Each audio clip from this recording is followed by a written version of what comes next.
Good afternoon, everyone, and welcome to our webinar. Today we'll be discussing our Strengthening Rural Community Colleges report. And with us today, we have a few of our wonderful community college presidents whose work is featured in the reports. So they'll be talking a little bit about some of their work. So I'll turn it over now to Jee Hang Lee to talk a little bit about the report and give us an introduction for today. Okay, well, thank you, Rachel.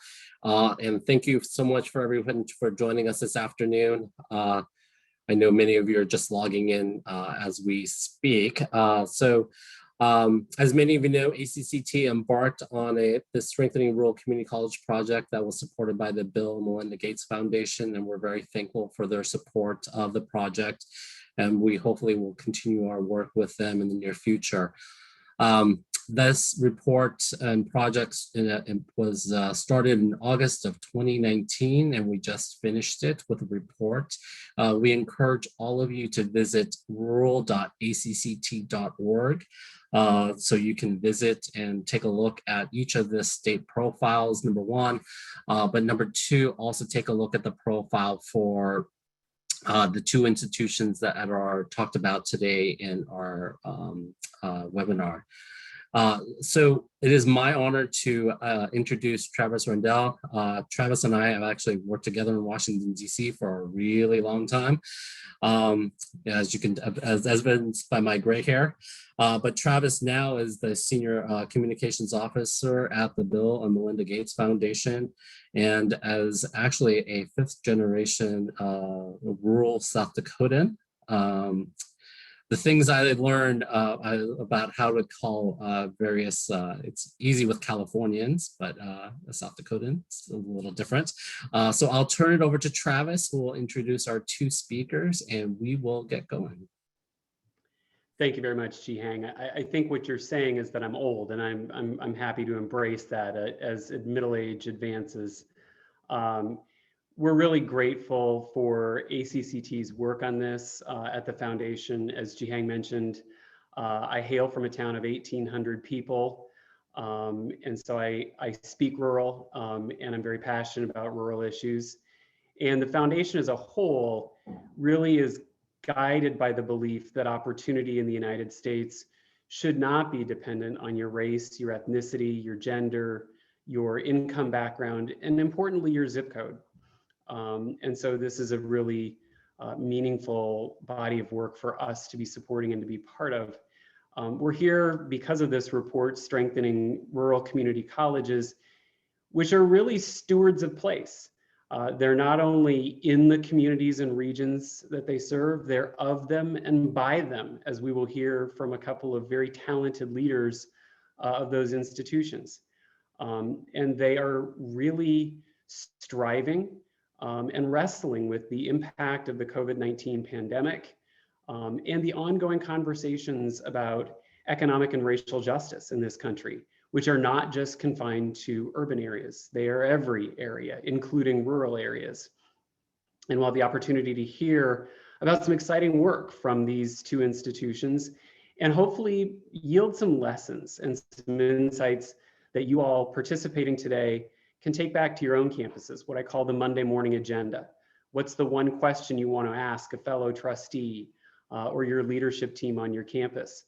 What's one lesson that can be learned from someone else's experience so that we can, where we can, avoid reinventing wheels, because we seem to be short on time, money, people, and there's an urgency about this. So really excited to get started.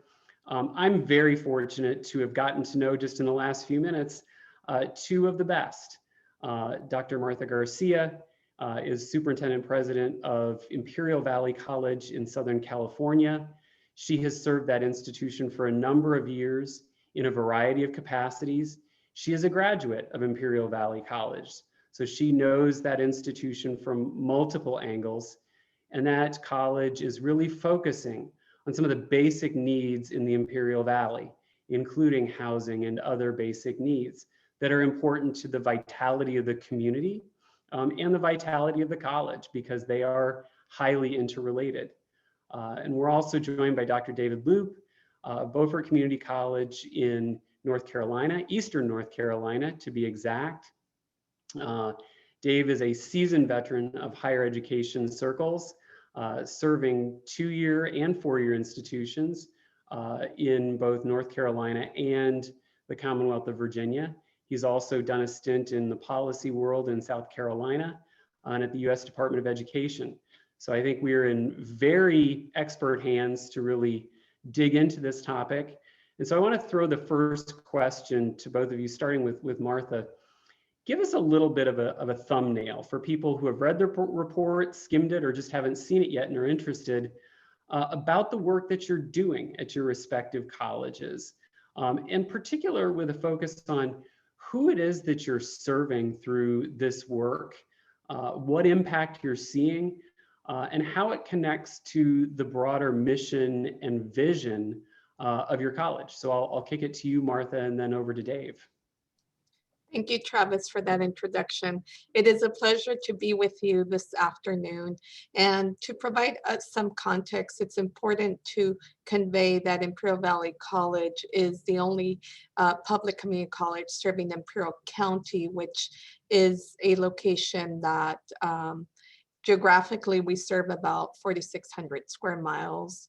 92% of our students are Latinx, Hispanic, and we are located about 13 miles away from the Mexican border. And I share that because obviously that the location itself and the demographics have a greater impact on some of the challenges that our students experience. For us here at Imperial Valley College, and I'm extremely thankful to this board for their support, for their trust in me, it is critical that we provide basic needs to our students, that we address the basic needs that they're being challenged with. About 85% of them are receiving or qualify for the tuition, the state tuition waiver. And about 1 in 4 community members is living in dire poverty. In addition to that, we do experience higher unemployment rates in comparison to the country. So prior to the pandemic and through the pandemic, what we've noticed is that basic needs, those challenges have been exacerbated tremendously. And it's been very painful to hear from our students and know what they're experiencing, especially in a community such as this one, where we were disproportionately impacted by COVID, where Imperial Valley College not only was committed to providing basic needs support, but also became a major institution of support to the community as our gymnasium was converted to a federal medical station. So our project, what we're here to convey to you all this afternoon is that through this pandemic, the sign of hope was the development of Lotus Living Rise Above community. It's a tiny housing community that is featured in the report. It is comprised of 26 tiny homes. I think it's beautiful. We will house 26 students initially. Our plan was to have double capacity, which would be in each of those units, but we need to be cautious as we are still dealing with COVID. And that housing project became a reality through a partnership with the City of El Centro, the IVC Foundation, and Imperial Valley College. And the City of El Centro applied for home key funds, was awarded a little over $3 million. And a few months later, about 6 months later, we have a full project that is ready to be occupied by these students in the next month or so. And how does our commitment tie to our mission, our vision, our values? Well, I want to share with you my purpose, because reality, our mission, vision, and values is centered on ensuring we do everything that we can to support our students, to provide access. Everyone should be afforded the opportunity to pursue higher education. But I will end with my purpose, because this is really what drives us, what drives me personally to ensure that I seek whatever resources that I can to provide additional services to students, such as this housing project. My purpose is to lead institutional transformation through forward-thinking change that makes students the center of our working environment and is focused on increasing success, equity, and access to higher education. Thank you. Fantastic, Martha. And I know, Dave, in Beaufort County, you're focusing on the educator pipeline, which in rural areas is a tremendous need and is a growing cause of concern. So very interested to hear how that's going. Yes, and I think that, first of all, I want to thank ACCT and the Gates Foundation for having the wisdom to approach this study and bring it to its conclusion successfully in the midst of a pandemic, and to thank those folks at ACCT who are willing to work with us during some really difficult times over the last several months. I think it will bring much needed attention to the plight of rural community colleges in this country, and I'm greatly appreciative. BCCC is in far eastern North Carolina. We're truthfully in one of the most remote areas of the East Coast.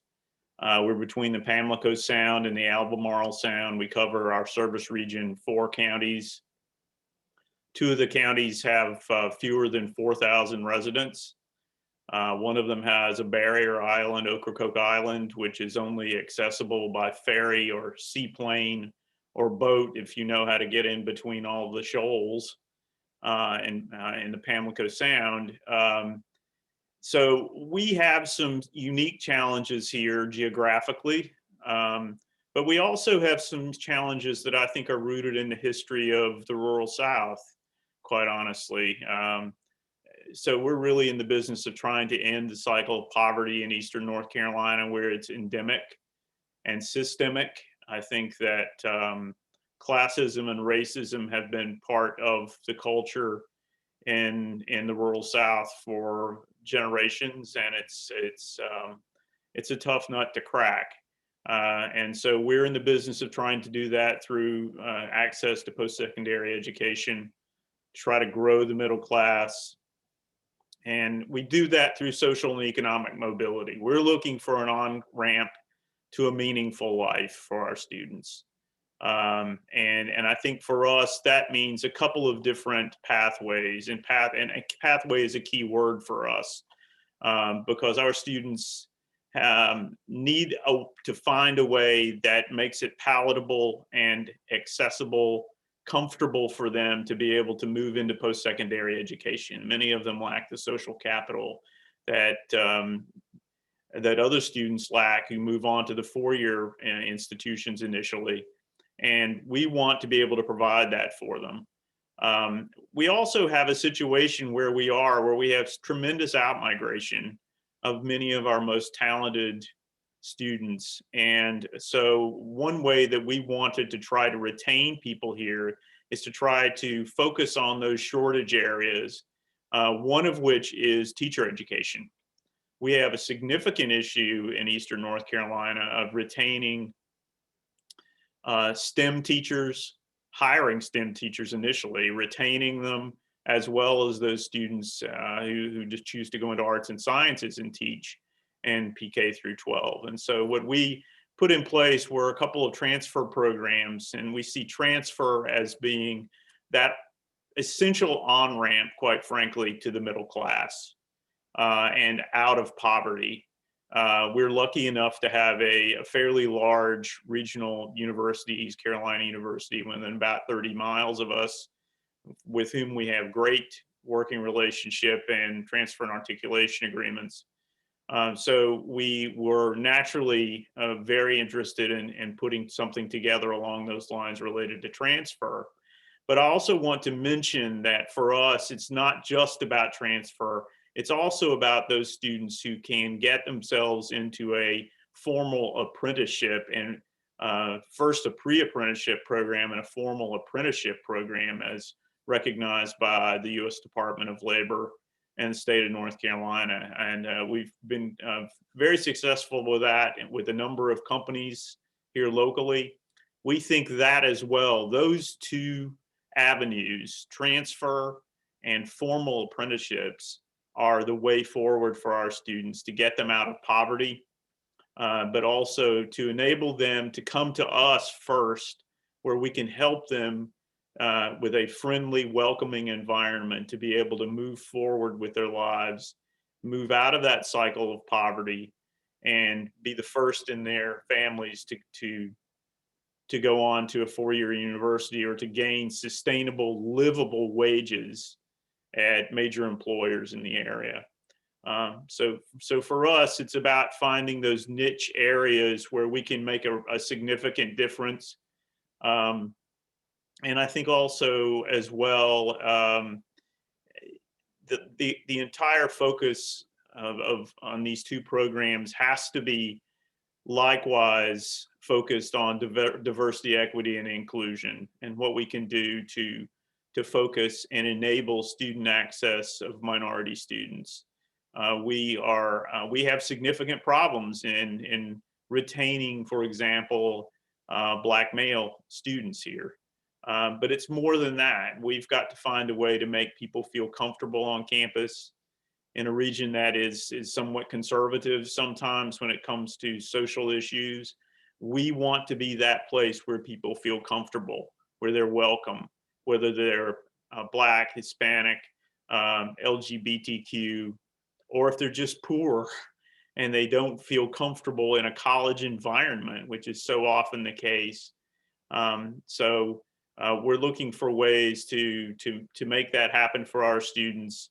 And of course, it dovetails into all sorts of different issues that most rural community colleges deal with, which I'm sure we'll get to as we proceed through the discussion. So thanks for the time. And that's great. Thank you to you both. And I want to pick up a couple of strands that you both laid as far as the pandemic and the conversation that we are having about race, racism, racial injustice, economic injustice as well. And the nub of the question, and Martha, you really touched on this with the challenges that COVID has presented. And I guess one of my questions would be, how do you navigate, particularly with trustees and with staff who are all, I mean, exhausted and stressed, and you're both facing precipitous enrollment declines, as are many community colleges, including and especially rural community colleges. How do you move forward with initiatives like that in that kind of an environment, and really build that will to take action and to make change when resources are constrained and attention is so drawn in so many directions? And I think, Dave, to your point, but also Martha, to your point, this happens in context, and that race is not a comfortable topic in many places, and in rural places often, which have been majority white. And even if they haven't been, the power structure has often been minority white, or it gets wrapped up, particularly Martha, in your case, immigration, sitting so close to the Mexican border, and the debates about that.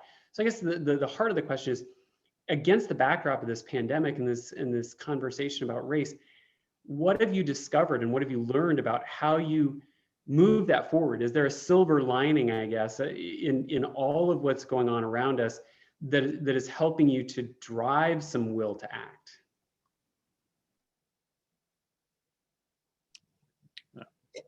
Martha, do you want to go ahead? I'll go ahead, and thank you, Dave, for your comments. Your commitment frankly resonates, I believe, with all of us that serve rural communities. We're all trying to do the best that we can to support our community, and through education, which is the greatest equalizer, impact social and economic development. But also what's important, Travis, as I respond to your question, is the institution, the college, represents hope. In spite of all the challenges that we've endured as a community, it has been painful painful to know that in our death rate in comparison to the state is much higher. And it has to do, as studies indicate, with the fact that Black and Brown communities were disproportionately impacted. And how do we recognize that the times are challenging, but also are driven to do what's right for our students, are driven to work even harder to make projects such as these happen? Reality is that me personally, have been personally impacted by COVID, with loss of family members, with my own son being impacted in a way that I never imagined, who is well, thank God. But there's always someone that is experiencing greater challenges. And my students, I can't be comfortable with myself. I can't be okay with myself knowing that, especially through the pandemic, prior to pandemic, and especially through the pandemic, my students were not even, those that were experiencing homelessness, that are still experiencing homelessness, housing insecurity, did not even have access to a bathroom. And we administered a pandemic survey, and that survey reminded me that we needed to do more, and that we needed to push as quickly as we could. Why? Because there is always someone that's suffering at a much greater level than we are. And these students don't lose hope. In spite of all these challenges, they've continued attending our institutions, and they believe that through education, their lives will change. And I feel such a tremendous responsibility every day, every morning, every night. At the end of my day, I ask myself, am I doing everything that I can? Because there are too many lives, not only our students' lives, but their families, that are relying on what we do at this institution, especially to support our most vulnerable student populations. And Martha, I want to congratulate you on the housing initiative you have. I really think that's an innovative, great idea. I wish I had thought of it. And I don't know if my board chair is on, but I hope he's listening. I think that's a fantastic idea. We have, even over here in rural Eastern North Carolina, housing is a significant problem, and safe housing in particular. I think with respect to diversity, equity, inclusion, it's been important for us to find champions among the Board of Trustees. I'm fortunate enough to have 6 of my 13 voting members who are people of color, and they see and know this community extremely well, and they understand what our students are going through, because many of them have been through it as well. And for us, the focus is on student success and what that means. Which means basically wraparound services in many respects. And it gets to things like housing. It gets to things like, for us, transportation is a significant problem because we don't have public transportation per se that doesn't cost an inordinate amount of money. For us, we're one campus with two remote centers. I mean, it's, when you're talking about Ocracoke Island, you're talking about an hour and 45-minute drive to the ferry and another 2.5 hours on the ferry over to the island, where we are responsible for our, certainly for emergency services training, things of that sort. And there's a burgeoning Latinx population on that island because of the focus on hospitality and tourism in particular. And so it's been for us extremely important to focus on those areas, to find ways to meet the needs of those students who are going to be the future of the region that this college serves. With this out migration, what we have left basically are extremely large farms for tens of thousands of acres, which you probably have as well. But also we have hospitality and tourism, which dropped off something like 26% during the pandemic. And so we've got to find ways to enable the people who are going to be here to be able to thrive, to pick up the pieces and move forward with their lives in our region. And I think the key thing is to find the funding, the backing, and the political will to do this sort of thing. And it helps tremendously to have supportive trustees, which I'm blessed truly with a fantastic board, and not just because some of them are listening, but because they understand and they're in it for the right reasons. And so I think that that's critically important. I want to pick up on that point, Dave, and knowing that both you and Martha may have some of your bosses listening in or may see the recording at some point. I won't put you on the spot too much in the spirit of true confessions, but lessons learned so far, knowing that these are still evolving initiatives. And specifically, the question I always love to ask that makes people squirm is sort of if I had one thing to do over, as I started to think about the work that we've done, whether it's in teacher development, pipeline development, or in, really boosting housing inventory and infrastructure, the lessons and, gosh, if I had it, hindsight being 2020, if I could do it from scratch again, I would have done X differently.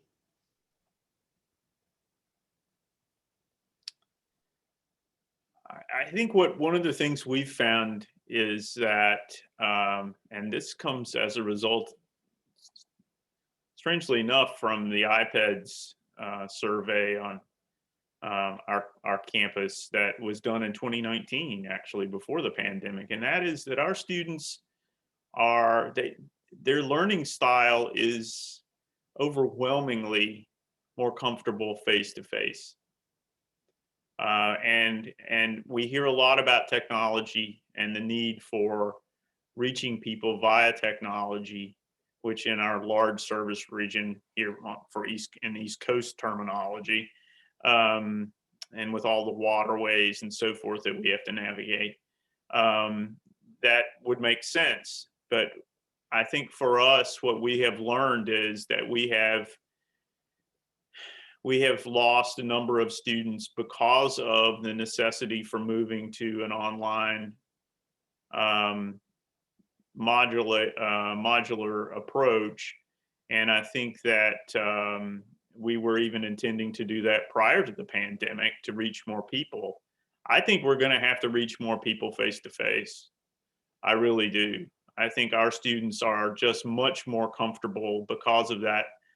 Either they lack access to broadband, which we know is an issue, or they're just not comfortable with the technology.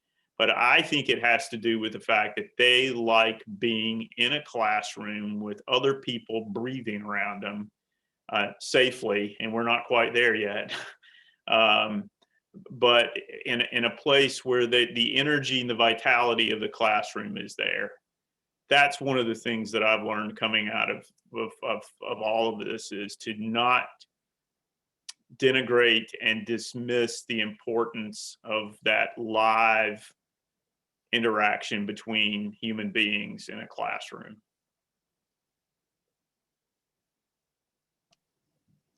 Thank you, Dave. For us, from my perspective, a major recommendation to those of you that are interested in these types of projects, it's important that they're created understanding the students' needs. What is it that they need from their perspective? We may assume that we know what they need, but in reality, that should come from them, and we create based on their needs. what's critical is the technical assistance that is necessary to try to create these types of projects. Frankly, we did not have a site project analysis completed. And as we were evolving through a partnership with the City of El Centro, extremely grateful for their trust, but also for their guidance in regards to hiring consultants, specifically one that helped us finalize documents that were requirements in order to be in abidance with the type of funding that we received, that the City of El Centro received, but us, we had to ensure we abided by those requirements, such as developing a marketing plan for how we're going to advertise the tiny homes. Even the application, obviously the requirements of logos that have to be included in the application to be in abidance with the regulations for the type of funding that we received. So that technical assistance is critical. And frankly, I've personally invested many hours conducting research, but reality, I am not an expert in this field, and we've managed to move through with guidance and obviously the commitment of my team and the commitment of the board and the IBC Foundation. We've managed to get here, but it hasn't been easy. And it is important to recognize that we do need that additional expert support when it comes to developing these projects.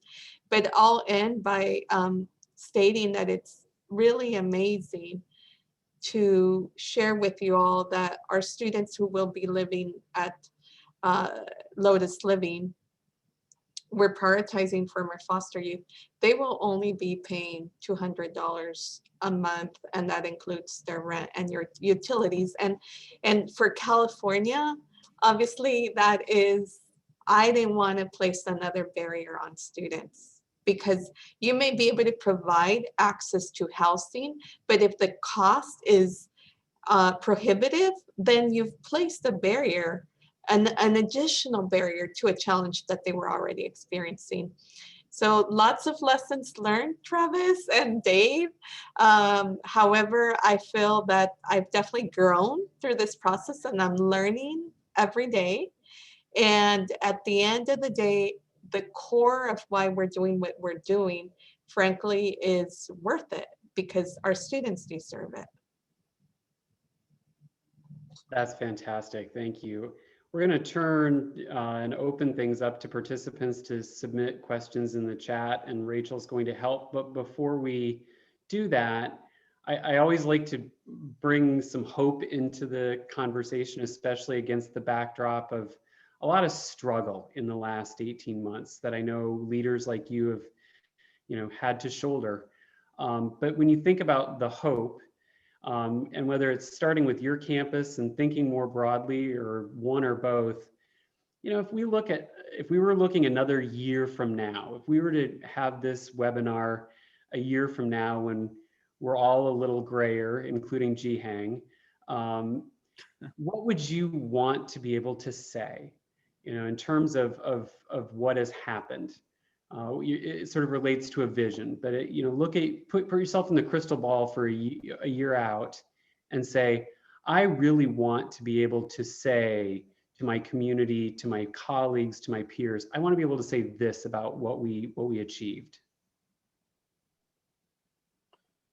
I would say, first of all, that I'm tremendously proud of the faculty and staff at this institution and how they adapted so readily and were so willing to take on the onerous responsibilities of dealing with such a dangerous situation. We never closed. We made sure that the general public knew that we were not going to close. That didn't mean that many or most of our employees were working remotely, but we were still open for business. We were still going to be providing instruction. And so I'm immensely proud of them, and that shows the sort of adaptability that I think is innate in human beings, but also especially folks in rural areas where we are used to working as a community and where there are those social bonds between people who are, well, it's cut to the chase. It's the South. They may be related to each other. And so, but they know each other. They care about each other in a genuine fashion.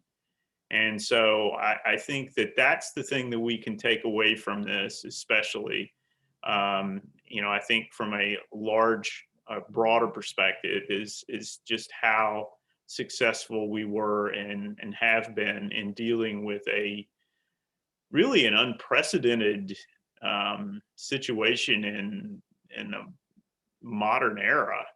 And I think it says a lot about the genuine humanity of the folks that I work with and the strengths, despite all of the gloom and doom and the fatalism that can be part of the rural South.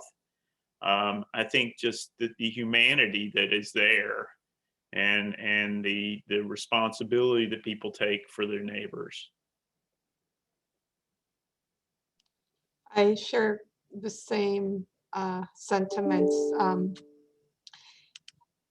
To the faculty, the employees, the students of Imperial Valley College, I'm extremely grateful for their flexibility and their patience, because we were providing guidance and by the next day or within the same day there was changes, and we obviously communicated that.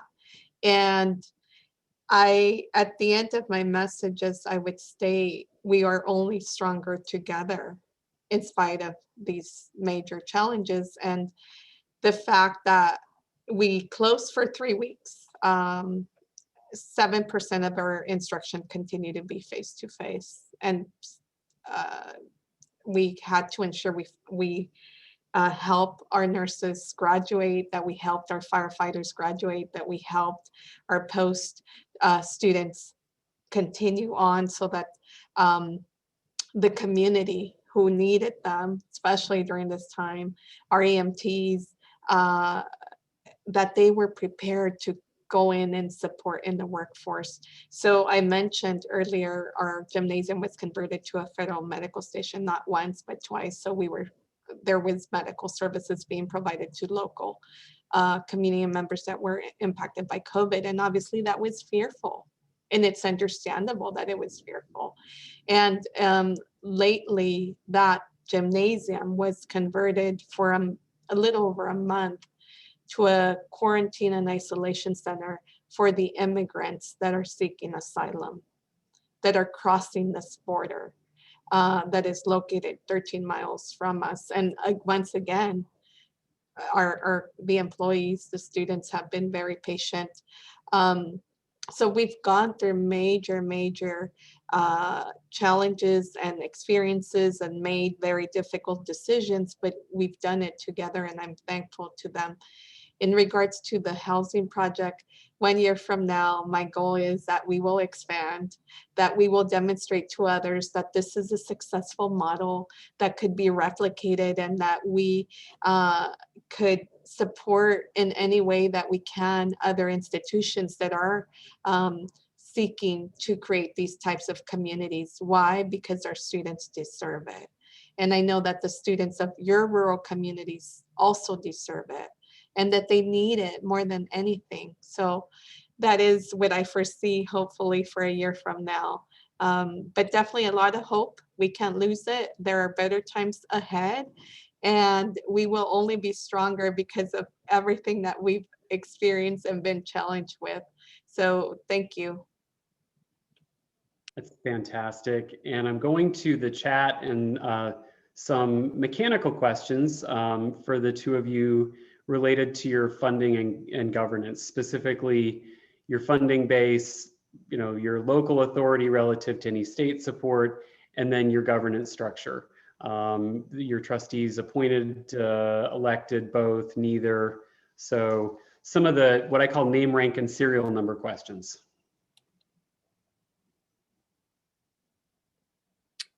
you want to go ahead, Martha, or I don't want to jump in front of you? That's okay. Go ahead, Dave.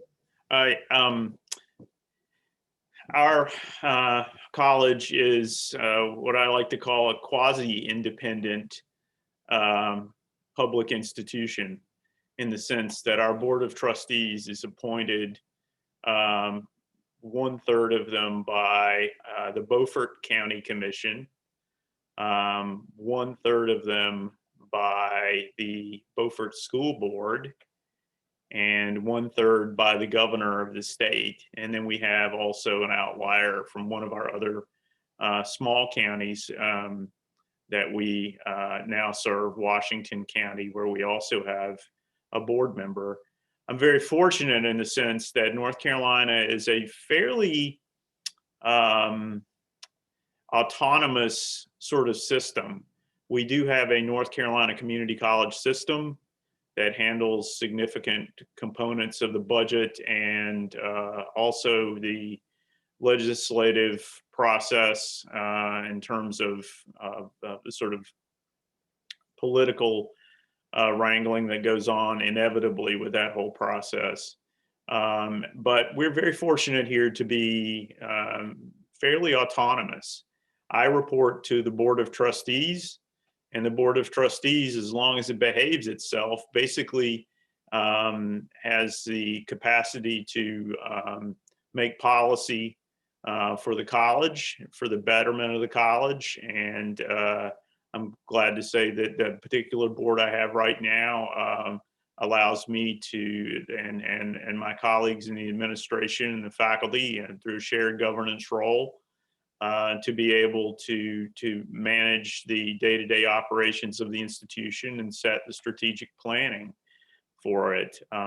So we get approximately 2/3 of our funding from the state of North Carolina. 1/3 of it comes from Beaufort County, which is the largest of our 4 counties by far, which is why we're still called Beaufort County Community College, even though we serve 4 different counties in this region. I haven't been so brave as to suggest changing the name, since they give us 1/3 of our budget each year. So that's sort of how it operates in North Carolina. It's, of course, a highly political process. We often don't get our budgets until early fall, which makes life very difficult in terms of planning, especially. And this year it's particularly important because we're hoping for some sort of stabilization appropriation from the General Assembly, because of all of the 54 of our 58 colleges in North Carolina have declines in enrollment, which, and of course, we're still funded by FTE enrollment. So I report to a 7 elected board, 7 trustees. They're all elected within the jurisdiction of Imperial County. The California Community College is comprised of 116 colleges that are under the umbrella of the California Community College Chancellor's Office. Most of our funding, or at least most of Imperial Valley College's funding, is provided through the state, supplemented by some of the tax revenue and tuition. However, most of our students are eligible for the tuition waiver. Therefore, our revenue that comes from tuition is minimal. What I'd like to convey in regards to this project and many of the services that we provide, we are very proactive when it comes to grant writing. I know the presidents that serve rural colleges, we continue to write grants even as presidents.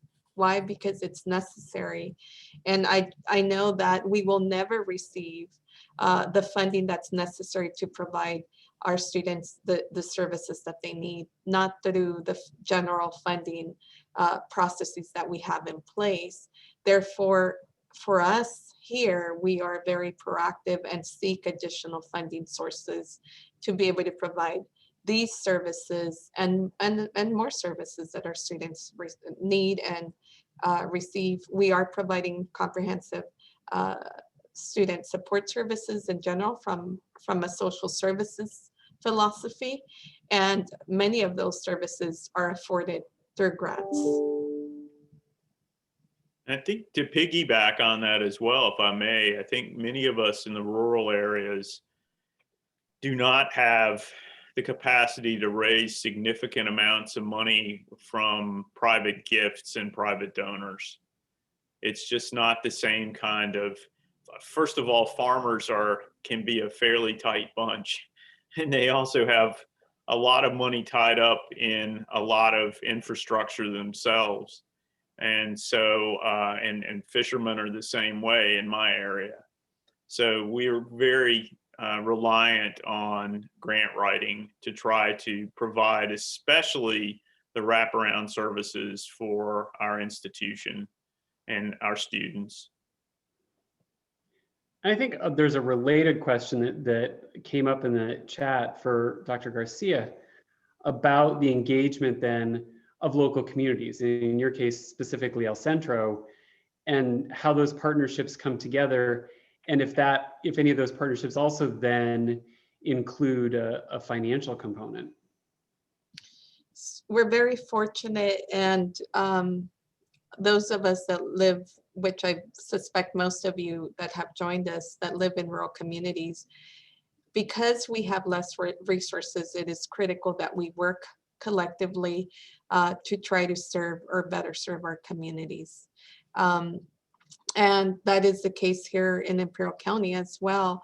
I met initially with the county CEO and conveyed my vision for this project. And then I followed with meeting with the city manager for the city of El Centro. And the reason for meeting with her initially was that we had identified a location in the city of El Centro that we were trying to secure. She believed in our vision. She believed in the reason why we should collectively work together to support our students, especially our current or former foster youth students, prioritizing them. She obviously, the city of El Centro owns the project and have essentially handed over the project to the foundation for 55 years. We're not charged city, the normal fees that we would have been charged because it's owned by the city of El Centro.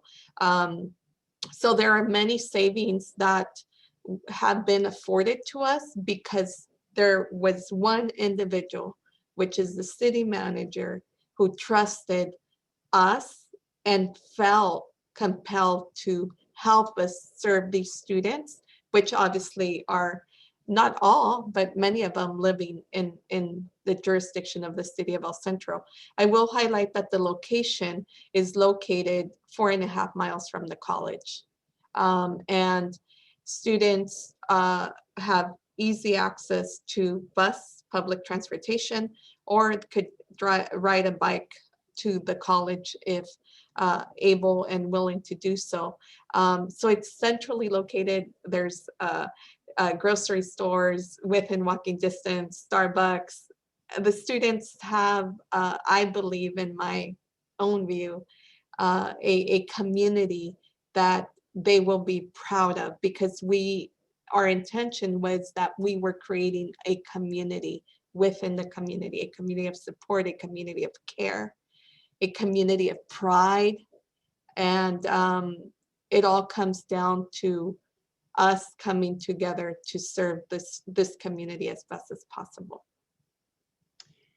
And you mentioned students, and we had a question in the chat about the demographics. And at the outset, Dr. Garcia, you had spoken a little bit to the makeup of your student populations, but I think for both of you, excuse me, to drill down a little bit, we know that particularly in the 2-year sector in the United States, the median age is well north of 25 in most cases. The percentage that are working full-time or part-time is high. The percentage that are parents and or caregivers of some form or fashion is high. So sort of talk through a little bit of the numbers of that. And then, also then you had mentioned, I think both of you had mentioned, and we love using this phrase, student-centered. How do those demographics really drive the type of holistic support and service that you both referenced, all the way from the sublime to the mundane, the things of what hours are the office of this open, or how do we make sure that a student can access this, given the fact that they're not just a student? Well, we're about 60% white, which is roughly the population of our service region. We're about 35% African American, which is a little below where we would like to be. When the region is about close to, it's in the upper 30s, and then we have a increasingly large Hispanic population. We have 4 early college high schools, where in each of our 4 school districts that we serve, 4 counties, significant number of those students are DACA students, because of and their parents, quite honestly, in many cases are working on the farms in this area, or in the laundries that are run for the Outer Banks and the beaches. And so this is an opportunity with the early college high school for these students to go get free tuition, college tuition and fees without having to pay, because we do not have a tuition and fee scholarship program here in North Carolina, like many other states do. So for us, the key thing is that we have a significant problem with minority males, and it's something that we have to work through. We have to, for example, we have to be better at providing concrete reasons for why members of that particular subgroup want to be in class and need to be here. We need to be concrete about what are the benefits from that, and in particular. And so I think that also, I think that there is an issue in the rural South that is still part of our problem here, in that, well, college isn't for me. There's a fatalism among not just minority populations, but also poor white populations, that college is not for us. And that's something that we have to get by, which we have to do through an educational process and the admissions process, quite frankly. That yes, it is for you. And if we can do that early in terms of dual enrollment, early college, high school, it benefits especially those students of color who have a particularly difficult time. One of the things that I insist upon here is that we never, ever ask anybody's citizenship. There are a lot of folks in this region who will make political hay out of that sort of thing. And it's something that we are not going to move toward. And so we go out of our way to ensure that that population gets the benefits that they deserve, just like everyone else. And so I think that for us, that means that in particular, we have to get beyond this sort of sense of fatalism that is inherent in the population. Thank you, Dave. I commend you for your commitment to protecting those students, sincerely. Thank you. You're welcome. And I'll be very concise. So 92% of our students are Latinx. 4% of them are white, 1% African American, and 3% other. And what's interesting for us in comparison to the state of California community colleges is about 2/3 of our students are 24 and younger, which is a much younger student population. But I will relate it back to our homeless student population, which is 210 self-identified students as homeless, self-identified students. And 149 of them are ages 25 and younger. And that has been extremely surprising to the community. But obviously it's relatable to the percentage of traditional students that we serve. I'll tie that to how did we come about developing a comprehensive student support services program. And it really started from a few employees distributing snacks to students who were experiencing hunger out of a cubicle. That led to us developing our food pantry, to collaborating with the food bank, to getting to know our students, reduce stigma. There is no shame in having need in life. And that it is those services, those experiences, reducing the stigma that has led to us getting to hear from our students directly what are their needs, and us trying to fulfill the responsibility that we have to provide them the support that they need in order to complete, to be retained, to complete, and ultimately succeed in life. So I'll end there. It's been a pleasure. Dave, thank you for everything, and Travis and Rachel and Jee Hang, but it's an honor to meet Dave and Travis. Thank you. Well, my thanks to both of you, Dr. Martha Garcia, Dr. Dave Loope. I think if there's some really critical takeaways from today's conversation about strengthening rural community colleges, it's about the students. It's about the students. It's about the students. It's about understanding who they are. It's about understanding their needs as they change. And it's about cultivating champions on the Board of Trustees and off the Board of Trustees to meet those needs with communities, with other funders. But there's student-centered transformation is something that is the future. And in fact, it's the present. So with that, I'm going to turn it back to Rachel and Jee Hang with congratulations from the foundation on this really good work, and our best wishes that it continues and that it grows. Well, thank you all so much for joining us today. It was a great conversation. And as you all heard, we're really just scratching the surface and beginning this work. And to echo Travis's comments, this is really all about the students. And that's why I was so thrilled to be able to invite Dr. Loope and Dr. Garcia here today. There's no reason to listen to me talk when you can hear from some of our fabulous presidents who are working with our students. But I just wanted to thank everyone for joining us today again and let you all know that this is just the beginning. So we will be continuing this work and as part of that be building out what we hope to create a rural community college network. So more information soon, and you can follow up on that at rural.acct.org. Thanks again. Thank you, everybody, for joining us. Thank you, Dr. Loope, Martha, Dr. Garcia, Travis. Great to see you. We'll talk later. Thank you all. Okay. Great Bye-bye. work. Great job.